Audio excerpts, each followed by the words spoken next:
ସେତେବେଳେ ଆମର ପଡ଼ୋଶୀ ଭାବରେ ଆସି ରହିଥାନ୍ତି ସ୍ୱର୍ଗତ ଦାମୋଦର ସାହୁ, ଯିଏ ଅଳ୍ପ କିଛି ମାସ ତଳେ ଯାହାଙ୍କର ଦେହାନ୍ତ ହୋଇଯାଇଛି, ପୁରୀ ଜିଲ୍ଲାର ଜିଲ୍ଲା ସଭାପତି ଥିଲେ। ସିଏ ଆମର ଯେତେବେଳେ ପଡ଼ୋଶୀ ରହିଥିଲେ ତାଙ୍କ ସହିତ ଆମର ବହୁତ ଘନିଷ୍ଠ ସମ୍ପର୍କ ହେଲା। ଏମିତି ଥରେ ଶିବରାତ୍ରି ଦିନ ସନ୍ଧ୍ୟାରେ ସେ ଆମକୁ କହିଲେ, ଚାଲ ଯିବା ବୁଲି ଆସିବା, ଗୋଟେ ଜାଗାରେ ଭଜନ ହେଉଛି। ମୁଁ କହିଲି ଚାଲ, ତୁ ଭଜନ ଶୁଣିବାକୁ ତ ଭଲ ଲାଗେ। ତେଣୁ ସେ ଆମକୁ ନେଇ ପହଞ୍ଚିଲେ ସତ୍ୟସାଇ ସମିତି ବ୍ରହ୍ମପୁରରେ ଅଖଣ୍ଡ ଭଜନ ଚାଲିଥାଏ ଶିବରାତ୍ରିରେ। ସେ ଯେଉଁ ସମିତିର ଦ୍ୱାର ଭିତରେ ପ୍ରବେଶ କଲା ପରେ ଗୋଟେ ଏମିତି ଭାବରେ ଗୋଟେ ନିଜର ଫିଲିଂ ଆସିଲା ଯେ ଆଉ ତାପରେ ମୁଁ ପଛକୁ ଫେରି ରହିପାରିନି। ଗୋଟେ ମନମୁଗ୍ଧକର ପରିବେଶ ସେଠି ଥିଲା। ଏବଂ ତାପରଠୁ ମୁଁ ସତ୍ୟସାଇ ସଂଗଠନ ଆଡ଼କୁ ଆସିଗଲି ଆସ୍ତେ ଆସ୍ତେ। ଆଉ ପ୍ରଶାନ୍ତିରେ ପହଞ୍ଚିଲା ପରେ ଆମେ ସେଠି ଜଣ ଆଗରୁ ଆରେଞ୍ଜ କରାହେଇଥିଲା, ଜଣଙ୍କ ଘର ବାରଣ୍ଡାରେ ଆମେ ରହିଲୁ। ଏବଂ ସେଠି ମୋତେ ଗୋଟେ ଭିନ୍ନ ପୃଥିବୀରେ ପହଞ୍ଚିଗଲା ଭଳିଆ ଲାଗିଲା। ହେଲେ ଏ ପ୍ରକାର ପୃଥିବୀ ସହିତ ମୋର ପରିଚୟ ନଥିଲା ଆଗରୁ।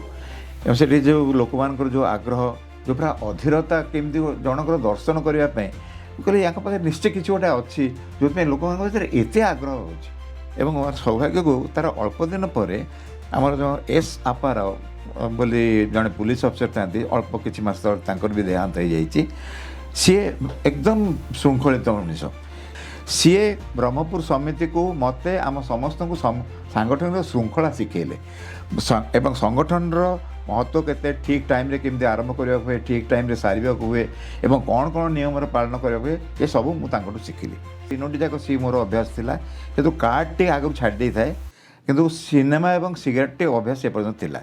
ଏବଂ ଯେଉଁ ବର୍ଷ ଭଗବାନ ଗୋଟେ ନିର୍ଦ୍ଦେଶ ଦେଲେ, ଆମେ ଯେଉଁ ଓଥ୍ ନେଉ ଜାନୁଆରୀ 14ରେ, ଅମୁକ ଜିନିଷ ଛାଡ଼ିବ ବୋଲି, ସେ ତମାଖୁ ଗୋଟେ ଜିନିଷ ଥିଲା, ସେଇଦିନ ମୁଁ ପାନ ମଧ୍ୟ ଛାଡ଼ିଦେଲି।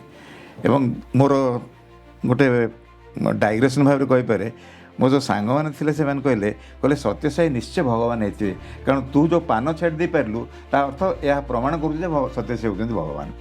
ବ୍ରହ୍ମପୁର ସମିତିର ଯେତେବେଳେ ମୁଁ ସ୍ପିରିଚୁଆଲ୍ କୋଅର୍ଡିନେଟର ଥିଲି, ତାପରେ କନଭେନର ଥିଲି, ତାର ବହୁତ ଆଗରୁ ଭାଇମାନେ ସେଠି ନୂଆ ବକ୍ସିପଲ୍ଲୀ ବୋଲି ଗୋଟେ ଗାଁକୁ ସେମାନେ ଆଡପ୍ଟେଡ୍ ଭିଲେଜ୍ ଭାବରେ ନେଇଥିଲେ।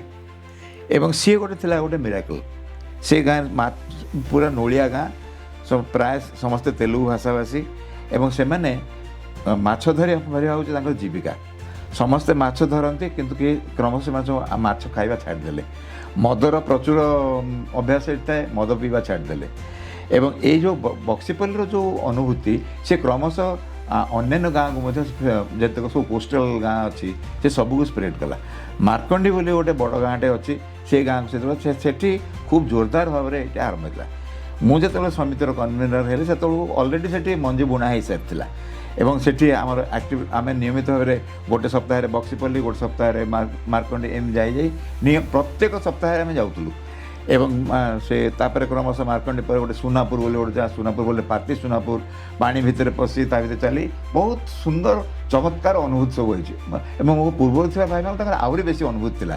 ଆମେ ସେ ତ ଅଲରେଡ଼ି ଫାଉଣ୍ଡେସନ୍ ପଡ଼ିସାରିଥିଲା, ଆମେ ସେଥିରେ ଯୋଗ ଦେଲୁ। କିନ୍ତୁ ସେହି ସମୟରେ ଯେଉଁ ଅନୁଭୂତି ଥିଲା ସେ ସବୁ ଅନନ୍ୟ। ଏବଂ ମାର୍କଣ୍ଡି ବକ୍ସିପଲ୍ଲୀ ଅପେକ୍ଷା ମାର୍କଣ୍ଡି ବହୁତ ଅଗ୍ରଗତି କରିଗଲା। ଏବଂ ଆପଣ ସମସ୍ତେ ଜାଣନ୍ତି, ମାର୍କଣ୍ଡି ବର୍ତ୍ତମାନ ଓଡ଼ିଶା ସଂଗଠନ ପାଇଁ ଗୋଟେ ଗର୍ବ। ତେଣୁ ଭଗବାନ ଯେଉଁ କହନ୍ତି, education without character is not only useless but it is positively dangerous. ଏବଂ ଆଜି ପୃଥିବୀ ଯେଉଁ ବିପଦର ସମ୍ମୁଖୀନ ହେଉଛି, ସେଥିପାଇଁ ଏ ଯେଉଁ ଶିକ୍ଷା, ଯେଉଁ ଦିଗଭ୍ରଷ୍ଟ ଶିକ୍ଷା ହେଉଛି, ସେଥିପାଇଁ ଦାୟୀ। ତେଣୁ ଭଗବାନ କହିଲେ ମନୁଷ୍ୟକୁ ପ୍ରଥମେ ମନୁଷ୍ୟ ହେବାକୁ ପଡ଼ିବ। ଏ ଜ୍ଞାନ ସଂଗ୍ରହଟା ବଡ଼ କଥା ନୁହଁ, କିନ୍ତୁ ମନୁଷ୍ୟ ଭିତରେ ସେ ଯେଉଁ ମୂଲ୍ୟବୋଧ ଗୁଡ଼ିକ ଜାଗ୍ରତ ହେବା ଦରକାର, ଯାହାଦ୍ୱାରା ସେ ମନୁଷ୍ୟ ଭାବରେ ନିଜକୁ ପରିଚାଳିତ କରିପାରିବ। ତେଣୁ ସତ୍ୟସାଇ ଯେଉଁ ଶିକ୍ଷା ବ୍ୟବସ୍ଥା, ସିଏ ତାରି ଉପରେ ଗୁରୁତ୍ୱ ଦିଏ ଯେ ତିନି ପ୍ରକାର ଏକ୍ସେଲେନ୍ସ କଥା ଭଗବାନ କହନ୍ତି, ଯେ ଏନଭାଇରନମେଣ୍ଟାଲ ଏକ୍ସେଲେନ୍ସ, ଏକାଡେମିକ୍ ଏକ୍ସେଲେନ୍ସ ଏବଂ ହ୍ୟୁମାନ୍ ଏକ୍ସେଲେନ୍ସ। ଏ ତିନୋଟି ଯାକ ଗୁରୁତ୍ୱପୂର୍ଣ୍ଣ। ଅନବରତ ଗୋଟେ କୃତଜ୍ଞତା ଭାବ ଆମ ଭିତରେ ରହିବା ଦରକାର, ଯେଉଁ ଜିନିଷଟା ଆଜି ଘୋର ଅଭାବ ରହିଛି। ଆମେ କେହି କାହା ପ୍ରତି କୃତଜ୍ଞ ହେଉନେ। ଟିକେ ଯେ ପାଣି ଗ୍ଲାସ୍ ଦେଇଦେଲେ ଥ୍ୟାଙ୍କ ୟୁ ବୋଲି କହୁଛେ, କିନ୍ତୁ କୌଣସି ହୃଦୟରେ ସେ ଥ୍ୟାଙ୍କସ୍ ଭାବଟା ନାହିଁ ଆମର। ତେଣୁ ଆମେ ଏ ଯେଉଁ କୃତଜ୍ଞତା ଭାବଟା ଆସିବାକୁ ହେଲେ ଆମେ ଆମର ଟିକେ ଆଖି ଖୋଲି ଚାରିଆଡ଼କୁ ଟିକେ ଦେଖିବା ଯେ ପୃଥିବୀର ପ୍ରକୃତରେ ଘଟୁଛି କ'ଣ ଏବଂ କେତେ ଲୋକଙ୍କ ଉପରେ ଆମେ ନିର୍ଭରଶୀଳ। ଏବଂ ସେଥିପାଇଁ ଟିକେ ଆତ୍ମସମୀକ୍ଷା କରିବା ଏବଂ ଏ ସୃଷ୍ଟି ପାଇଁ, ଆମର ଜୀବନ ପାଇଁ, ଭଗବାନଙ୍କ ପାଇଁ ଏବଂ ଆମର ପରିପାର୍ଶ୍ୱ ପାଇଁ ଆମେ ଟିକେ କୃତଜ୍ଞ ରହିବା। ଏତିକି ଯଦି ଆମେ କରିପାରିବା ଆମ ଜୀବନଟା ବହୁତ ସୁନ୍ଦର ଭାବରେ ଗଠିତ ହୋଇପାରିବ।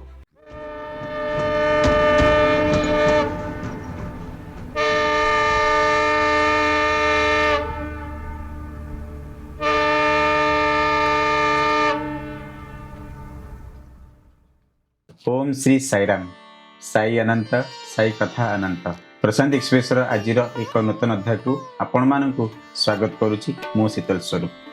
आज जे मुख्य अतिथि आम समस्त अत्यंत परिचित तो सहित आम समस्त अत्यंत प्रिय श्रीजुक्त कीरत कुमार पाढ़ी मौसा वृत्तिगत स्तर में जयपुर विक्रम देव ऑटोनोमस कॉलेज रु अध्यक्ष भाव अवसर ग्रहण कर सारी तसहित सांगठनिक स्तर में श्री सत्यसाई सेवा समिति ब्रह्मपुर स्पिरिचुअल कोऑर्डिनेटर परवर्ती समय समिति कन्वेनर ता परवर्ती समय अनडिवाइडेड गंजाम जिलार जिला सभापति भाव में कार्यभार ग्रहण कर सारी।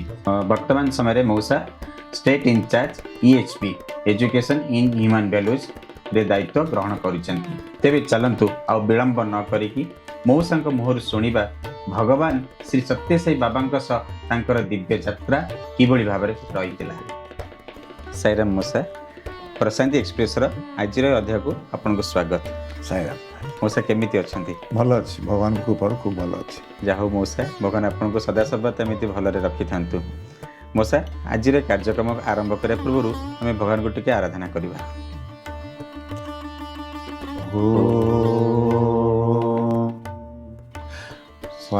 ईश्वराय विद्महे सत्यदेवाय धीमहि तन्नः सर्वः प्रचोदयात्। मौसा भगवान श्री सत्यसाई बाबा ये दिव्य नाम आपण कर्णर प्रथम केबे पड़ीथिला? प्राय 1965 मसीहा मत से बयस 17 वर्ष मु इंटरमीडिएट पढ़ुए जो ककई ब्रह्मानंद पंडा से अनेक समय आम घर को आसुँच से विभिन्न से वर्णना चातुरी भारी सुंदर थिला। से साहित्य विषय आम कहती राजनीति विषय कहती एवं आध्यात्मिक विषय कहती ठाकुर अभिराम परमहंस सहित अभिज्ञता आम शुणी सारी एवं यही समय आम शुणा पाइलु भगवान श्री सत्यसाई बाबा संक्रांत अभिज्ञता प्रथम से ना आम शुणिलु। किंतु दुखर कथा हूँ मो जीवन गोटे व्यक्तिगत दुख जे तापर 23 वर्ष बीतीगला भगवान को टे सानिध्य पाइबापी एवं से सानिध्यटा मिलला मत आमर ब्रह्मपुर समिति जो प्रथम गली एवं यार भी गोटे रोचक कथा हूँ आमर से आमर पड़ोशी भाव में आसी रही था स्वर्गत दामोदर साहू जे अल्प किछि मास तले जहाँ देहांत हो पुरी जिलार सभापति जिला सभापति थिले सी आमर जो पड़ोशी रही सहित आमर बहुत घनिष्ठ संपर्क है।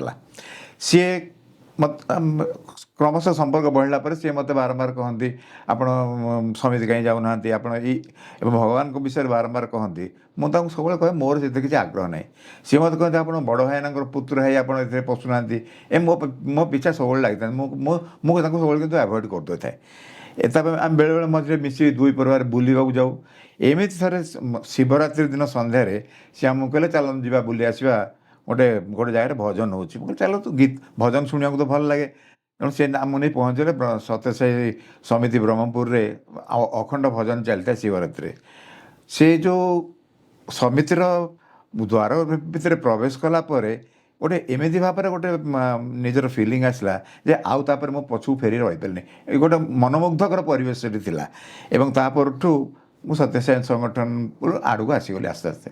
मौसा आपण 23 वर्षर व्यवधान पर ब्रह्मपुर समिति माध्यम भगवान को सानिध्य आसबार सौभाग्य पाइले तेबे मौसा आपण भगवान से दिव्य स्वरूपर स्वचक्षुरे देखिबार सौभाग्य केबे लाभ कले?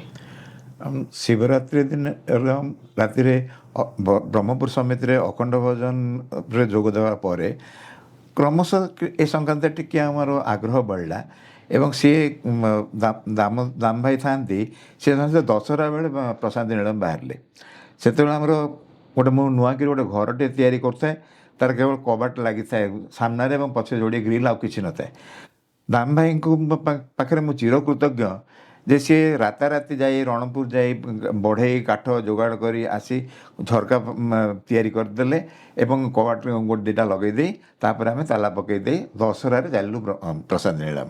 ତାଙ୍କରି ସାହଚର୍ଯ୍ୟରେ ଆମେ ପ୍ରସାଦ ନୀଳମ ପ୍ରଥମ ସେଇ ଦର୍ଶନ କରିବାକୁ ଆମେ ଗଲୁ। ମଉସା, ଗୋଟେ ସାଇ ଭକ୍ତର ଇଚ୍ଛା ଥାଏ ଯେ ଆଉ ଜଣେ ଭକ୍ତକୁ ନେଇକି ଭଗବାନଙ୍କ ପାଖରେ ଟିକେ ଦର୍ଶନ କରିବା ପାଇଁ। ତ ହୁଏତ ଦାମୋଦର ମଉସାଙ୍କର ସେ ଇଚ୍ଛା ଆପଣଙ୍କୁ ନେଇକି ଭଗବାନ ପାଖରେ ପହଞ୍ଚେଇଥିଲେ। ତେବେ ମଉସା, ପ୍ରଥମ ପ୍ରଶାନ୍ତି ଯାତ୍ରାର ଅନୁଭୂତି କିପରି ରହିଥିଲା?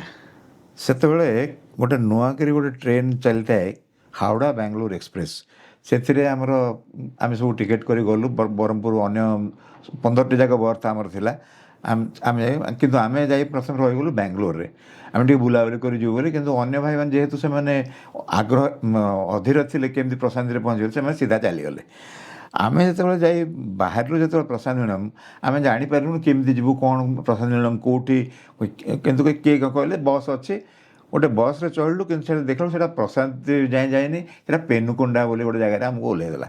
ପେନୁକୋଣ୍ଡା କେଉଁଠି ଆମେ କିଛି ଜାଣିନୁ, ସେଠୁ ପ୍ରଶାନ୍ତି କେମିତି ଯିବାକୁ ଆମେ ଜାଣିନୁ। ଏଠି ଆମେ ଅପେକ୍ଷା କରିଛୁ, ଆମେ ଭାବିଲୁ ବୋଧେ ଆଉ ଯାଇପାରିବୁନି, ଆମେ ଏଇଠି କେଉଁଠି ରହିବାକୁ ପଡ଼ିବ, କ'ଣ କରିବା। ସେ ସମୟ ହଠାତ୍ ଦେଖିଲୁ ଗୋଟେ ଖାଲି ବସ୍ ସେଠି ଆସି ପହଞ୍ଚିଲା। ତେଲୁଗୁରେ ଲେଖା ହେଇଛି, ଆମେ କିଛି ବୁଝିପାରୁନୁ। ତ ଜଣକୁ ପଚାରିଲେ, ମୁଁ କହିଲି ଏ ବସ୍ଟା କୁଆଡ଼େ ଯିବ? ସେ ମୋତେ କହିଲେ ଏଇଟା ପୁଟ୍ଟପର୍ତ୍ତି ଯିବ। ଆମେ ସବୁ ତା ଦେହରେ ଚଢ଼ିଗଲୁ। ତାପରେ ଦେଖିଲୁ ସେ ବସ୍ଟା ଅଳ୍ପ ଆଉ ଗୋଟେ ଜାଗାରେ ଯାଇ ଗୋଟେ ଷ୍ଟପ୍ରେ, ସେ ବସ୍ରେ କେବଳ ଆମେ ଏତିକି ଚଢ଼ିଥିଲୁ ଆମ ପରିବାର। ତାପରେ ଗୋଟେ ଜାଗାରେ ରହିଲା, ସେଠି ସମ୍ପୂର୍ଣ୍ଣ ଭାବରେ ପ୍ୟାକ୍ ହେଇଗଲା ବସ୍ଟା। ମୁଁ ତାକୁ ପଚାରିଲି ଏ ବସ୍ଟା ଏଠି କାହିଁକି ଆସିଲା? ସେ ସବୁ ତାଙ୍କର ଯିଏ ଡ୍ରାଇଭର କହିଲା, ମୋର ହଠାତ୍ ଇଚ୍ଛା ହେଲା ମୁଁ ଟିକେ ଏ ବାଟେ ବୁଲେଇ ଦିଏ ବସ୍ଟା ବୋଲି। ତେଣୁ ସେଠୁ ମୋର ଗୋଟେ ଧାରଣା ହେଲା ଯେ ଭଗବାନ ବୋଧେ ଚାହୁଁଛନ୍ତି ଆମେ ତାଙ୍କ ପାଖକୁ ଟିକେ ଯାଉ ବୋଲି। ଆଉ ପ୍ରଶାନ୍ତିରେ ପହଞ୍ଚିଲା ପରେ ଆମେ ସେଠି ଜଣ ଆଗରୁ ଆରେଞ୍ଜ କରାହେଇଥିଲା, ଜଣଙ୍କର ଘର ବାରଣ୍ଡାରେ ଆମେ ରହିଲୁ। ଏବଂ ସେଠି ମୋତେ ଗୋଟେ ଭିନ୍ନ ପୃଥିବୀରେ ପହଞ୍ଚିଗଲା ଭଳିଆ ଲାଗିଲା। ବୋଲେ ଏ ପ୍ରକାର ପୃଥିବୀ ସହିତ ମୋର ପରିଚୟ ନଥିଲା ଆଗରୁ। ଏବଂ ସେଠି ଯେଉଁ ଲୋକମାନଙ୍କର ଯେଉଁ ଆଗ୍ରହ, ଯେଉଁ ପୁରା ଅଧୀରତା, କେମିତି ଜଣଙ୍କର ଦର୍ଶନ କରିବା ପାଇଁ, ମୁଁ କହିଲି ୟାଙ୍କ ପାଖରେ ନିଶ୍ଚୟ କିଛି ଗୋଟେ ଅଛି ଯେଉଁଥିପାଇଁ ଲୋକମାନଙ୍କ ଭିତରେ ଏତେ ଆଗ୍ରହ ଅଛି। ଏବଂ ସେଠି ଆମେ 7 ଦିନ ରହିଲୁ। ଏବଂ ଏବେ ଯେଉଁ ଆମେ ଯାହା ଅନୁଭବ କରୁଛୁ, ସେଇ ଅନୁଭବଟା ସେତେବେଳେ ବି ହେଇଥିଲା ଯେ ସେ ଘର କଥା ଆମେ ସମ୍ପୂର୍ଣ୍ଣ ଭାବରେ ବିସ୍ମୃତ ହେଇଗଲୁ। ବାହାର ଦୁନିଆରେ କ'ଣ ହେଉଛି ଆଉ କିଛି ଜଣାପଡ଼ିଲା ନାହିଁ। ଫେରିଲା ପରେ ଯାଇ ପୁଣି ଆମେ ବାହାର ଦୁନିଆ କଥା ଶୁଣୁ। ତ ପ୍ରଥମ ଅନୁଭୂତି, ଏ ଗୋଟେ ଅନନ୍ୟ ଅନୁଭୂତି ଥିଲା। ଆପଣଙ୍କ ଏ କଥାରୁ ମୁଁ ଏବେ ଜାଣିପାରିଲି ଯେ ଆପଣ ଯେଉଁ ଦୀର୍ଘ ବ୍ୟବଧାନ ପରେ ପ୍ରଶାନ୍ତି ଗଲେ, ମାନେ ଶ୍ରୀ ସତ୍ୟସାଇଙ୍କ ପ୍ରତି ଆକର୍ଷିତ ହୋଇକି ଆପଣ ପ୍ରଶାନ୍ତିରେ ପହଞ୍ଚିଲେ। କିନ୍ତୁ ଶ୍ରୀ ସତ୍ୟସାଇ ଭଗବାନ ବୋଲି ଆପଣଙ୍କର ସେ ସମ୍ପୂର୍ଣ୍ଣ ବିଶ୍ୱାସ କେବେ ଆସିଲା? ଏ ବିଶ୍ୱାସଟି over a period of time ହେଲା, ହଠାତ୍ରେ ଆସିଯାଇ ନାହିଁ। ଆମର ପ୍ରଶାନ୍ତି ଯାଇ ଫେରିଲା ପରେ ମୋର ସ୍ତ୍ରୀ ଏଥିରେ ଅଗ୍ରଗଣ୍ୟ ସବୁଥିରେ। ସିଏ ପ୍ରଥମେ ଆଗ ଯାଇ ଆକ୍ଟିଭ୍ ୱାର୍କ ହେଇଗଲା। ମୁଁ ଆକ୍ଟିଭ୍ ୱାର୍କ ମନା କଲି, ମୁଁ କାମ କରିପାରିବି ନାହିଁ, ତେଣୁ ମୁଁ ଏଥିରେ ଜଏନ୍ କରିବି ନାହିଁ। କିନ୍ତୁ କ୍ରମଶଃ ବାରମ୍ବାର ପ୍ରରୋଚନା ଫଳରେ ମୁଁ ସେଥିରେ ଗୋଟେ ଆକ୍ଟିଭ୍ ୱାର୍କର ଫର୍ମ ଫିଲ୍ଅପ୍ କଲି। ଏବଂ ପଶୁ ସେତେବେଳେ ଯେଉଁମାନେ ସବୁ ଦାୟିତ୍ୱରେ ଥିଲେ, ସେମାନେ କହିଲେ ଆପଣ କି ସେବା କରିବେ, ଆପଣ ଷ୍ଟଡି ସର୍କଲର ଦାୟିତ୍ୱ ନିଅନ୍ତୁ, ଆମର କେହି ନାହାନ୍ତି। ମୁଁ ସେଠୁ ଷ୍ଟଡି ସର୍କଲର ଦାୟିତ୍ୱ ନେଇଗଲି। କିନ୍ତୁ ଭଗବାନ ବାବାଙ୍କର ନାଁ ଛଡ଼ା ତାର ଅଧିକା କିଛି ମୋତେ କିଛି ଜଣାନି, ଧାଡ଼ିଏ ବି ତାଙ୍କ ବିଷୟରେ ଜାଣିନାହିଁ। ତେଣୁ ମୁଁ କ'ଣ କରେ, ସେତେବେଳେ ମୋର ଯେଉଁ ସହକର୍ମୀମାନେ ଥାନ୍ତି ବା ୟୁନିଭର୍ସିଟିରେ କଲେଜରେ ଯେଉଁମାନେ ମୋର ଚିହ୍ନା ପରିଚୟ ଥାନ୍ତି, ଯେଉଁମାନଙ୍କୁ ମୋର ଆସ୍ଥା ଥାଏ, ମୁଁ ସେମାନଙ୍କୁ ଡାକି ଷ୍ଟଡି ସର୍କଲ କରେଇଲି। ତାପରେ କ୍ରମଶଃ ଟିକେ ଟିକେ ପଢ଼ିବାକୁ ଆରମ୍ଭ କଲି। ଯେହେତୁ ସେ ଦୀପଦ କହିବାକୁ ପଡ଼ିବ, ତେଣୁ ମୁଁ ଟିକେ ପଢ଼ିବାକୁ ଆରମ୍ଭ କଲି। ଏବଂ ତାପରେ କ୍ରମଶଃ ସମିତିର ବିଭିନ୍ନ ପ୍ରକାରର ଦାୟିତ୍ୱ ମୋତେ ନେବାକୁ ପଡ଼ିଲା। ଏବଂ କିଛି ଦିନ ପରେ ମୋତେ ସ୍ପିରିଚୁଆଲ୍ କୋଅର୍ଡ଼ିନେଟର୍ ସେ କରିଦେଲେ। ଏଗେନ୍ ମୁଁ କିଛି ଜାଣିନି ସେ ବିଷୟରେ, କିନ୍ତୁ ସେତେବେଳେ ଟିକେ ପଢ଼ିବାକୁ ଆରମ୍ଭ କରୁଥାଏ। ଏବଂ ମୋର ସୌଭାଗ୍ୟକୁ ତାର ଅଳ୍ପ ଦିନ ପରେ ଆମର ଯେଉଁ ଏସ୍ ଆପାରାଓ ବୋଲି ଜଣେ ପୁଲିସ ଅଫିସର ଥାନ୍ତି, ଅଳ୍ପ କିଛି ମାସ ତଳେ ତାଙ୍କର ବି ଦେହାନ୍ତ ହେଇଯାଇଛି। ସିଏ ଏକଦମ ଶୃଙ୍ଖଳିତ ମଣିଷ। ସିଏ ବ୍ରହ୍ମପୁର ସମିତିକୁ, ମୋତେ, ଆମ ସମସ୍ତଙ୍କୁ ସାଙ୍ଗଠନିକ ଶୃଙ୍ଖଳା ଶିଖେଇଲେ। ଏବଂ ସଂଗଠନର ମହତ୍ତ୍ୱ କେତେ, ଠିକ୍ ଟାଇମ୍ରେ କେମିତି ଆରମ୍ଭ କରିବାକୁ ହୁଏ, ଠିକ୍ ଟାଇମ୍ରେ ସାରିବାକୁ ହୁଏ, ଏବଂ କ'ଣ କ'ଣ ନିୟମର ପାଳନ କରିବାକୁ ହୁଏ, ଏସବୁ ମୁଁ ତାଙ୍କଠୁ ଶିଖିଲି। ଏବଂ ତାପରେ ସେ ବର୍ଷଟା ସରିଗଲା ପରେ ଆମର ନୂଆ କନଭେନର ଯେତେବେଳେ ଖୋଜାଗଲା, ସେଇ ସମୟରେ ଆମର ଶ୍ରୀ ଜଗନ୍ନାଥ ପ୍ରସାଦ ରାଓ, ଯିଏ ଆମର ରାଜ୍ୟ ସଭାପତି ଥିଲେ, ସିଏ ଆସି ଭଞ୍ଜନଗରରେ ତାଙ୍କର ପୋଷ୍ଟିଂ ହେଲା। ଏବଂ ସିଏ ବ୍ରହ୍ମପୁର ସମିତିକୁ ସେତେବେଳେ ଆସୁଥାନ୍ତି। ଯେତେବେଳେ ସମିତିର कन्वीनर किए हे बोली विचार करागला आम समस्त भोट प्रस्ताव कलु जे जगन्नाथ भाई आमर समिति कन्वीनर होते सो जगन्नाथ भाई हेले समिति कन्वीनर मु स्पिरिचुअल कोऑर्डिनेटर एवं आपार हेले सर्विस कोऑर्डिनेटर से पीरियडटा आमर बहुत काम कर सुजोग मिलला बहुत आनंददायक अनुभूति है एवं आमर कार्यक्रम भी बहुत एक्सपैंड कला जगन्नाथ भाई नेतृत्व रे एवं से समय जो आनंद एवं क्रमशः जो पढ़ार जो आग्रह विभिन्न स्टडी सर्कल साधना शिविर ये सब जोग देवा या फल गोटे हृदबोध है जे ये सत्येश भाई जड़े केवल सामान्य दिव्य पुरुष नुहति से स्वयं भगवान। मौसा श्री सत्यसाई सेवा संगठन सहित आपण प्रवेश करिबार जो दिव्य अनुभूति आम दर्शक मानक बहुत निश्चित भाव में इन्स्पायर करिबो। मौसा श्री सत्यसाई सेवा संगठन रे भगवान सदस्य मानक पई अनेक गुड़िए बद्धाभ्यास वर्जन करने पई गुरुत्व देइचंती। तेबे दीर्घ व्यवधान पर मौसा आपण संगठन में प्रवेश कले तो संगठन रे प्रवेश करिया परे आपनक भितर से किसी बद्धाभ्यास थिला जहाँ आपण वर्जन करले। वर्तमान ये परिणत बयस मोर कहवाई द्विधा नहीं जे अनेक गुड़े बदभ्यास मोर थिला। गोटे गोटे छोट घटनाटी आपको कहे आम जो जो हावड़ा बेंगलोर ट्रेन कथा कहूँ समितिर ब्रह्मपुर 15टी बर्थ था 15टी जाक आम रिजर्व करूँ आम परिवार थाए 2टी आउ 13 जन से था मोर 3टी सी जाक 3टी जाक सी मोर अभ्यास थिला से कार्ड टी आगु छाड़ दे थाए किंतु सिनेमा एवं सिगरेट टी अभ्यास से पर्यंत थिला।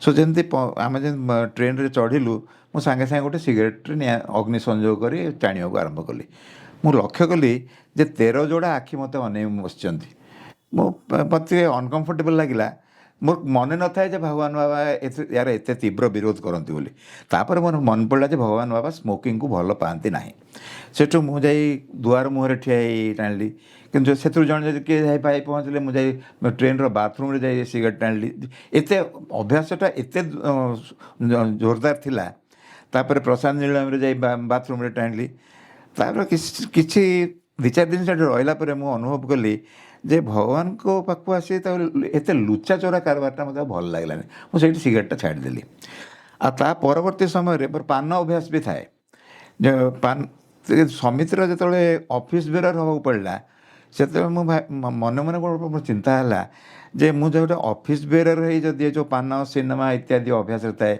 सिनेमा हल रे जदि जाए मत देखी दिए तापर कि लोकलज्जाटा आग धरला मत आध्यात्मिकता पे लोकलज्जा मत घारिला तेणु मु सिनेमा जावा बंद करदेली एवं जो वर्ष भगवान गोटे निर्देश देले आम जो ओथ नौ जनवरी 14 अमुक अमुक जिन छाड़ी बोली से तमाकू गोटे जिन से मुझे पान छाड़देली एवं मोर गोटे डाइग्रेसन भाव में कहीपे मो जो सांग मैंने से कहले सत्यसाई निश्चय भगवान होते कारण तू जो पान छाड़ दे पारू ता अर्थ यह प्रमाण करुचे सत्यसाई होती भगवान लाइटर फैन रे साईराम ते मौसा सुनला पर लगुच जे भगवान जो लीला करती तो भगवान बोधे यहाँ गोटे बड़ लीला थिला जे आपन को संगठन माध्यम आणिकी जो बदभ्यास एमती परिस्थिति सिचुएशन क्रिएट करें भगवान जे आपन को यही बदभ्यास वर्जन करने आम जो ऑफिस बेरर जो हो भगवान एक्सपेक्ट करती समाज गोटे जड़े आदर्श मनुष्य रोल मॉडल हे तेणु आम आम जमी बदभ्यासटा किसी न रहे से आम लोक मैंने जानवा दरकार एवं जमी आ गोटे कथा कह भूलीगली आमिष भक्षण कथा भगवान से मत निषेधाज्ञा करते आमिष जदिव मत खूब आकर्षण नाला कि आमिष भक्षण करुली एवं से पान सहित आमिष भक्षण मत परित्याग करते यह निश्चित भाव भगवान द्वारा अभिप्रेत थिला। मौसा जहाँ भी प्रत्येक आप बदभ्यास रही संगठन में प्रवेश करने मध्यम ही भगवान आप वर्जन कर आपन से सब खराब जिनस दूरे निश्चित भाव मौसा भगवान को स्वचक्षु आप देखिले दिव्य स्वरूप को आप दर्शन लाभ कले परवर्ती समय हाथ तैयारी श्री सत्यसाई सेवा संगठन गोटे सदस्य हेले तो गोटे प्रत्येक साई भक्त तार विशेष साधना स्थली हूँ प्रशांति सेवा साधना तेबे मौसा प्रशांति सेवा साधना किसी विशेष अनुभूति जो साउंटी टी आम सहित सेयार करूँ समिति रे प्रवेश कला परे आमर 1999 गुरु पूर्णिमा से सैनिटेशन सेवा ओडिशा तरफ करा जाउताए ଏବଂ ବ୍ରହ୍ମପୁର ସମିତି ସେଥିରେ ଗୋଟେ ଅଗ୍ରଣୀ ଭୂମିକା ଗ୍ରହଣ କରୁଥାଏ। ତେଣୁ ବ୍ରହ୍ମପୁର ସମିତିରୁ ଅନେକ ଭାଇ ଭଉଣୀ ବାହାରିଲେ, ମୁଁ ବି ସେ ତାଙ୍କ ସାଙ୍ଗରେ ବାହାରିଲି ଏବଂ ସେଥିରେ ସାନିଟାଇଜ ଏ ଯେଉଁ ବିଭିନ୍ନ ପ୍ରକାର ସେଡ଼୍ର ତାଙ୍କ ଯେଉଁ ପାଇଖାନା ନଳା ଇତ୍ୟାଦି ସଫା କରିବା, ଏଥିରୁ ବହୁତ ଆନନ୍ଦ ମିଳିଲା। ଦିନେ ଗୋଟେ ଗୋଟେ ଛୋଟ ଘଟଣାଟେ ମୁଁ କହିପାରେ। ଏ ଦିନେ ଏମିତି ସେ ଜିନିଷ ଯାହା ଆମର ସଫାସଫି ଉପକରଣ ତାକୁ ଗୋଟେ ଘରେ ରଖି ଆମେ ଯେତେବେଳେ ପ୍ରଶାନ୍ତି ବଜାର ଦେଇ ଫେରୁଛୁ, ଫେରିଲା ବେଳେ ଦେଖିଲି ଗୋଟେ, ମୁଁ ତ ପ୍ରଶାନ୍ତି ଆଗରୁ କେବେ ଯାଇନଥାଏ, ସେ ଦୋକାନ ବଜାରକୁ ବୁଲି ବୁଲି ଖାଲି ଅନଉଥାଏ। ସେ ଦୋକାନରେ ଦେଖିଲେ ଗୋଟେ ସୁନ୍ଦର ବାବାଙ୍କର ଫଟୋଟେ ଥୁଆ ହେଇଛି, ପାଦ ଫଟୋଟି। ସେ ପାଦଟି ମୋତେ ଭାରି ଆକର୍ଷିତ କଲା, କିନ୍ତୁ ଅନ୍ୟ ଭାଇମାନେ ଆଗରେ ଆଗରେ ଯାଉଥାନ୍ତି, ତେଣୁ ମୁଁ ତାଙ୍କୁ ଆଉ ଆଣିପାରିଲିନି ସେଟାକୁ। ମୁଁ ଅଳ୍ପ କିଛି ପାଦ ଯାଇଛି, ଦେଖିଲି ତଳେ କ'ଣ ଗୋଟେ ପଡ଼ିଛି। ତେଣୁ ଠିକ୍ ସେଇ ଫଟୋଟି ଗୋଟେ ଲାମିନେଟେଡ଼ ହେଇଥିଲା, ଗୋଟେ ବ୍ୟବହାର ହେଇଥିବା ଫଟୋଟେ ସେ ଠିକ୍ ଭାବରେ ପଡ଼ିଛି। ତେଣୁ ମୋର ଗୋଟେ ଦୃଢ଼ ଧାରଣା ହେଲା ଯେ ଭଗବାନ ତାଙ୍କ ଏଇ ବାଟରେ ସିଏ ଆକର୍ଷିତ କରୁଛନ୍ତି ମୋତେ, ଏବଂ ଭଗବାନ କହୁଛନ୍ତି ତୁ ଯାହା ଚାହୁଁଛୁ ମୁଁ ତୋତେ ଦେବା ପାଇଁ ରେଡ଼ି ଅଛି। ଏବଂ ତାପରେ ଆମେ ଗଲୁ। ଏଇ ହେଲା ପ୍ରଥମ ସାନିଟେସନ୍ ସେବା। ତା ପରବର୍ତ୍ତୀ ବର୍ଷ 1990 ମସିହାରୁ ଅନୱାର୍ଡ଼ସ୍, 90, 91, 92 ଚାଲିଲା। ପ୍ରତ୍ୟେକ ବର୍ଷ ଥରେ ଦୁଇଥରେ ଡିସିପ୍ଲିନ୍ ସେବାରେ ଆମେ ଚାଲୁ। ପ୍ରଶାନ୍ତି ସେବା ଗୋଟେ ନିୟମିତ ଅଭ୍ୟାସ ହେଇଗଲା। ପ୍ରତ୍ୟେକ ବର୍ଷ 15 ଦିନ, ସେତେବେଳେ ଯେଉଁ ଦୁଇ ଭାଗ 7 ଦିନିଆ ସେବା ନଥାଏ, 15 ଦିନ କଲେଜରୁ ଇଏଲ୍ ନେଇ ଆମେ ଯାଇ ଆସୁ। ଇଏ ଗୋଟେ ବହୁତ ଆନନ୍ଦଦାୟକ ଅନୁଭୂତି ଥିଲା ପ୍ରଶାନ୍ତ। ଏବଂ ଏଥିରେ କ୍ରମଶଃ ଆମର ଅନେକ ଛୋଟ ବଡ଼ ଅନୁଭୂତି ତା ଭିତରେ ରହିଛି। ଏ ଅନୁଭୂତି ଗୁଡ଼ିକ ଆମ କ୍ରମଶଃ ନିଜର ଆଧ୍ୟାତ୍ମିକ ପ୍ରଗତିକୁ ଦୃଢ଼ତର କଲା। ତାପରେ ଏ ଯେଉଁ ପ୍ରଶାନ୍ତି ନୀଳମକୁ ସେବାରେ ଗଲାବେଳେ, ଇଭେନ୍ ତା ପୂର୍ବରୁ ବି ଟୋକେନ୍ ଲାଇନ୍ରେ ବସି ଭଗବାନଙ୍କର ପାଦ ଦର୍ଶନ 2-3 ଥର ଆମେ ପାଇଛୁ। ଭଗବାନ ଆମ ପାଖରେ ଠିଆ ହେଇଛନ୍ତି, ଯଦିଓ କେତେବେଳେ କଥାବାର୍ତ୍ତା କରିବାର ସୁଯୋଗ ମିଳିନି, କିନ୍ତୁ ଭଗବାନଙ୍କର ଭଲ ଭାବରେ ତାଙ୍କର ପାଦ ଦର୍ଶନ ପାଇଛି, ପାଦ ନମସ୍କାର ନେଇଛି। ଏବଂ ତାପରେ ପ୍ରତ୍ୟେକ ବର୍ଷ ଆପଣ ଜାଣନ୍ତି ଓଡ଼ିଶାର ସେବା ଦଳ ପାଇଁ ଭଗବାନଙ୍କର ଗୋଟେ ସ୍ୱତନ୍ତ୍ର ଅନୁଗ୍ରହ ଥାଏ। ନିଶ୍ଚିତ ଭାବେ ତାଙ୍କୁ ଗୋଟେ ପାଦ ଦର୍ଶନ ଦେବେ, ଲୁଗାପଟା ବାଣ୍ଟିବେ ଇତ୍ୟାଦି।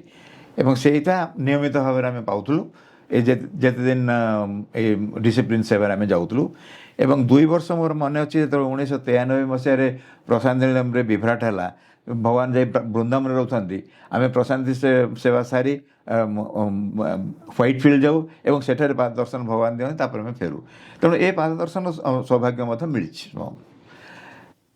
ଯାହା ହଉ ମଉସା, ନିଶ୍ଚିତ ଭାବରେ ଯେଉଁ ଆମର ଭଗବାନ ଅଛନ୍ତି ଭକ୍ତବତ୍ସଳ ଭଗବାନ, ସିଏ ବହୁତ ଆପଣ ଯେଉଁ କଥା କହୁଥିଲେ ଯେ ଯାହା ସିଧା ଆମେ ମାଗୁଛେ ବା ଯାହା ଆମେ ଚାହୁଁଛେ ସେ ଦେବା ପାଇଁ ପ୍ରସ୍ତୁତ ଅଛନ୍ତି, କିନ୍ତୁ 2 ଠୋପା ଲୁହ ବା ସେ ପ୍ରାର୍ଥନା ଦରକାର। ସେ ପ୍ରାର୍ଥନା ହୁଏତ ତାଙ୍କ ପାଖରେ ପହଞ୍ଚିଗଲେ ସେ ସବୁ ଜିନିଷ ଆମ ପାଇଁ ମାର୍ଗ ଦେଖାଇ ଦେଇଥାନ୍ତି।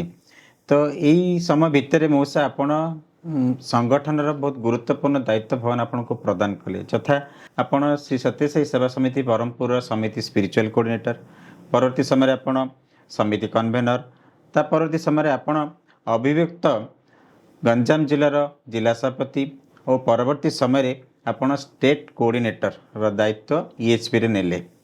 ତ ଏହି ସମୟରେ ଯେଉଁ ଯାତ୍ରା ଆପଣଙ୍କର ରହିଲା, ତ ସେହି ସମୟରେ କିଛି ବିଶେଷ ଅନୁଭୂତି ରହିଛି ଯାତ୍ରାର? ମୁଁ ସ୍ପିରିଚୁଆଲ କୋଅର୍ଡିନେଟର ହେଇ ତ ରହିଲି, 2 ବର୍ଷ ରହିଲି। ସେ ସମୟରେ ଆମର ସମିତିର ଆକ୍ଟିଭିଟି ବହୁତ ବଢ଼ିଲା। ତାପରେ ମୋର ବଦଳି ହେଇଗଲା କୋରାପୁଟ। ତାପରେ ଯେତେବେଳେ ଫେରିଲି ପ୍ରାୟ 4 ବର୍ଷ ପରେ, ତାପରେ ମୋତେ ସମିତିର କନଭେନର ଦାୟିତ୍ୱ ଦିଆଗଲା ଏବଂ ସେ ଦାୟିତ୍ୱରେ ପ୍ରାୟ 5 ବର୍ଷ ରହିଲି।